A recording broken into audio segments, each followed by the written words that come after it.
Hold up, why do they doubt the kid? I'm about to prove them all wrong again.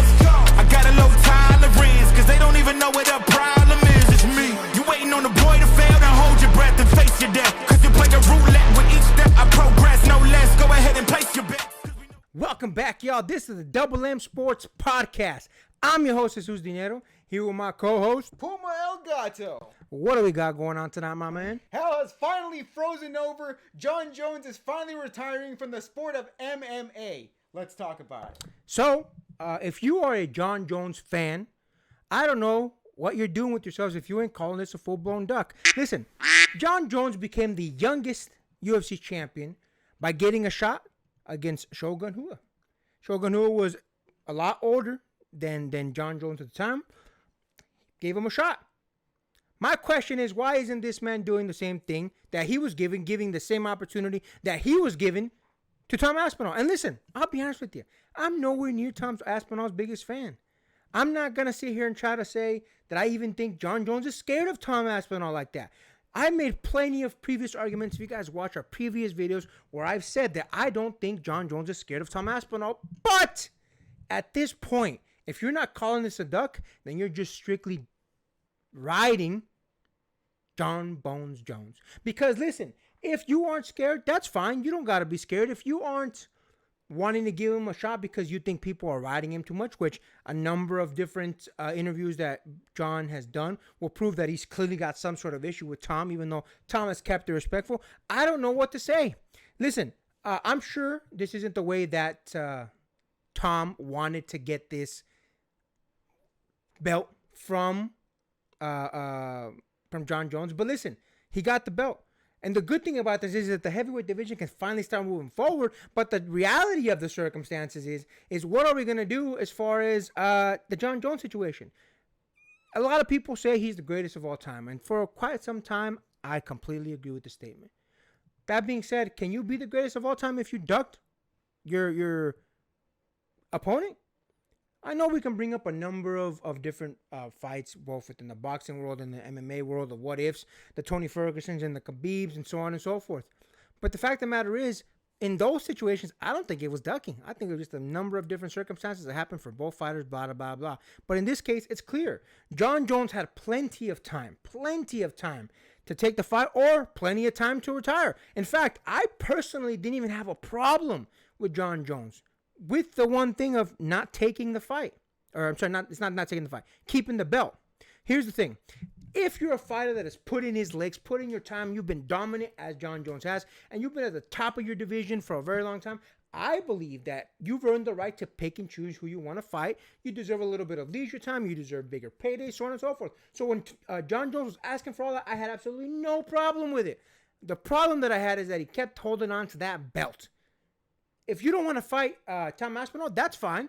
Let go of the belt. Let go of the belt so that the heavyweight division can get on and do its thing. That way, you don't hold that up. And that was the biggest problem that I had with it. I believe the one mistake that Jon Jones is making is the same mistake that he's made throughout the entirety of his career. Jon Jones believes he's that guy. He believes I can have it my way, when I want, whenever I want, how I want, where I want, with who I want. And that's fine, because for a very long time, he could. He was that guy.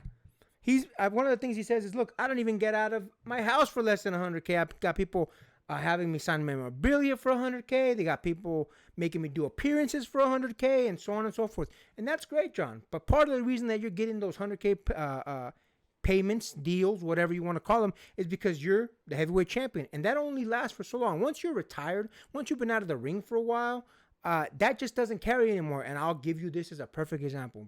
Floyd Mayweather. Let's be honest. He ain't making the type of money he was making when he was boxing. And Floyd Mayweather was a way more successful person than Jon Jones was. So to say that, oh, I'm making this money here, making this, that's great, bro. How long is this going to last? Especially because, look, let's keep it honest. Jon Jones isn't an old guy. He's an old fighter, but he's not an old guy. He's still got at least another 30, 40 years, assuming, he doesn't do something stupid with the drugs. But other than that, you really think those 100K payments or 100K endorsement deals or 100K sign this, 100K appearance fees are going to continue for the next 30, 40 years? Because I highly doubt it. Just like many athletes go broke eventually, I too suspect that will eventually happen for Jon Jones. And it is only because his own ego won't let him continue this path of success, then eventually he's going to fail. If you ain't calling this a duck by this point, I don't know what you're doing. There's no way that the man himself, Tom Aspinall, said, I will retire Jon Jones without even having to fight him. It came true. What do you think about that, my man? Listen, man, the entire situation has me absolutely mad because, again, this was a year and a half's worth of time of, okay, what are we doing here? And then it led up to this moment where it was actually last Saturday night as of this recording. And then are like, okay, so that year and a half was just absolutely nothing. A waste of everybody's time. And look, 40% to me is actually mad about Jon Jones about the situation. I'm 100% mad about the situation, but 40% of that is mad about Jon Jones because yes, some of the fault is on Jon Jones for ducking all that time, not facing proper competition. I mean, granted, he won the vacant belt and Cyril gone. That I can at least give him that. But fighting against Stipe, I'm like, I don't think Jon Jones will count that. I don't think anybody really counts that. It was a 41-year-old Stipe, and people, by all accounts, said, I think we can forget this fight, Chief. So if I'm only mad at 40% at Jon Jones, what's the rest of the 60%? It's actually against Dana White. Because if you really think about it, this is an entire Dana White fault situation. Because all this time, you could have given Jon all this ultimatum. You could have... Even Dana said, look, man, like, he said he didn't want to fight for anything less than 100K. We gave him 100K. And Jon Jones didn't want to fight. You can't make a guy fight. Like, it's that plain and simple. And I understand the analogy of you can lead a horse to water, but you can't make them drink it. And I can understand that to an extent. If it weren't for one crucial fact that was holding this all together. Dana White, you're the promoter. What do you mean you can't force a fighter to fight? You had two options.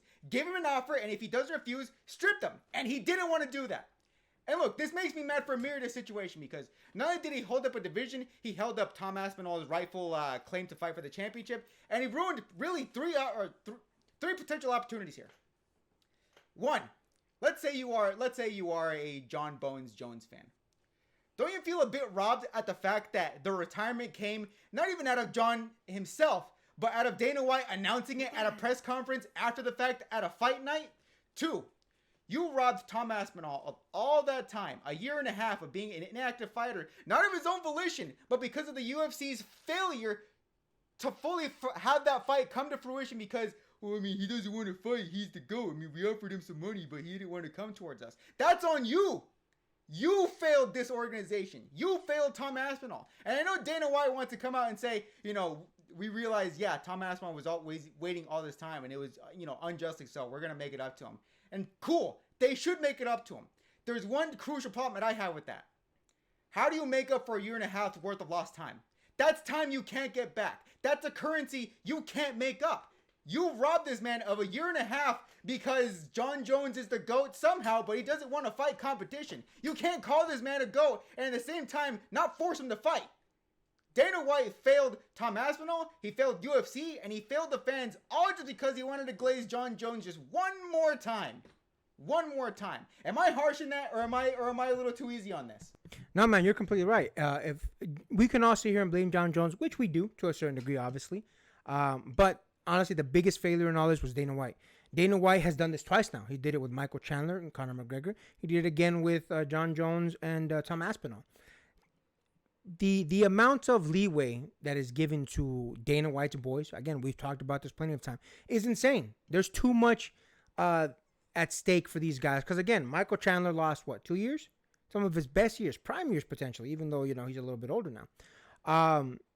Same thing for Aspinall now. He's lost quite a bit of time in his prime years, his prime fighting years, waiting for Jon Jones to get off his ass. And listen, again, I fully believe that you're a fighter, you put in your time, you deserve to pick and choose near the end of your career. But drop the damn belt. If you don't want to fight Tom Aspinall, just say, hey, look, I don't think he's deserving of the fight. I'm letting go of the belt so that you guys can fight for it. That's all you need to say. But no, you had to drag it out because you wanted that belt, because you wanted to be seen as that guy. And again, it's your own ego, and that's going to be Jon Jones' downfall. Mark my words. His own ego is what's going to make him regret it later in life. But again, my man here is completely correct. Dana White is the number one person at fault for this. And this is why we constantly talk shit about Dana White, whether it's in this, whether it's in boxing, whether it's the way that he handles his fighters. He disrespects those putting in the most work for him, the Demetrius Johnsons of the world, the Tom Aspinalls of the world, Even Michael Chandler. Michael Chandler was a hell of a lot more active than freaking Conor McGregor was. At a certain point with these guys, you just gotta say, if you're gonna fight, fight. If not, shut the fuck up. That's simple. So listen, it is what it is. I'm glad to see that Tom Aspinall finally got the belt. Obviously not the way that we all wanted to see him get the belt. But listen, Dana White said it himself. You can't force a man to fight. But you know what you can do, Dana? You can take that belt off him. Hopefully this Dana White learns this freaking lesson, because it's twice now. It's twice now that we've had this happen. And with that, make sure to like, comment, hate, subscribe, DM us about the bullshit, and Until next time, get rest and stay blessed. We'll see you in the next one.